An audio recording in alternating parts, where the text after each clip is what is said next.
And in the closing, I recommend some specific remedies I believe need to be implemented. We will also revisit a few old microtrends because they've become even more significant over time. Those who were here without legal documentation have become even more powerful as a political force in the country. Getting married after meeting on the internet has become almost the norm, and this has significant implications in how social class is maintained or mixed up. And the dangers of our educated elites making up their minds not on the basis of evidence, but on talking points that they get from the New York Times and cable TV is becoming even more acute. It is turning our representative democracy on its head. On top of all these developments, I'm concerned that obvious facts today are being ignored in favor of popular narratives. $100,000 of Facebook ads, mostly run after the election, somehow supposedly affected a race in which the campaign spent $2.4 billion? Poll after poll shows more people believe in a Russia conspiracy over the election than there are those who have seen any evidence of such a conspiracy. Typically, it should be the other way around. More people believing something is true should have evidence of it than not. It suggests we're entering a dangerous period in which the public can get worked up over information on hot public topics that later turns out to be false. One of the strong underpinnings of Microtrends Squared is that we start with the facts and work our way from there to our opinions, not the other way around.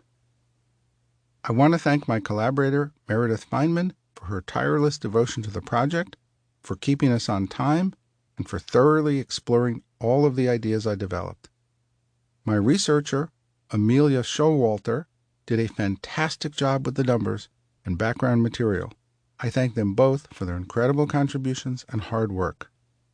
I hope you enjoy the new trends and then get out there to find the next emerging microtrends. The building blocks of change today. The power of microtrends. We live in a microtrends world.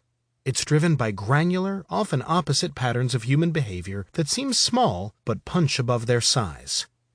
We've identified these powerful patterns as microtrends, and the world is full of them. Together, microtrends are the dots of a global impressionist painting that comes to life when you step back and look at it holistically.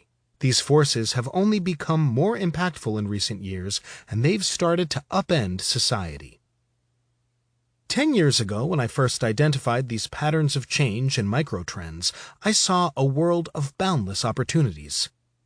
I was over the top optimistic about how microtrends would produce a new world of personalized products on our shelves, and how, in Washington, they would produce an even greater selection of fresh, first-rate political choices. Of course, that's not exactly what happened. Instead, the information age has given way to the disinformation age, in which fake information abounds. The nation founded on free speech is grappling with how to live with free speech in the era of the internet troll. The optimism around our economy faded with the unexpected crash of 2008, followed by a historically slow recovery over a decade. Only now is it recovering. Unparalleled consumer choice is leading not to the growth of more startups, but to the dominance of just a few internet companies, which are amassing more and more power on the basis of data gleaned from willing but unknowing consumers. And the older generations, who in their own youth led a rebellion, have now dug in their heels against the politics and culture of today's new generations. What makes the microtrend such a powerful tool in this moment is that it can unpack and explain changes we are seeing that otherwise make no sense. On the surface, for example, the middle class can seem to be shrinking, and this is alarming. But it is only by digging deeper and seeing that education is driving more people into the upper class that we can come to understand these overall statistics at a more molecular level.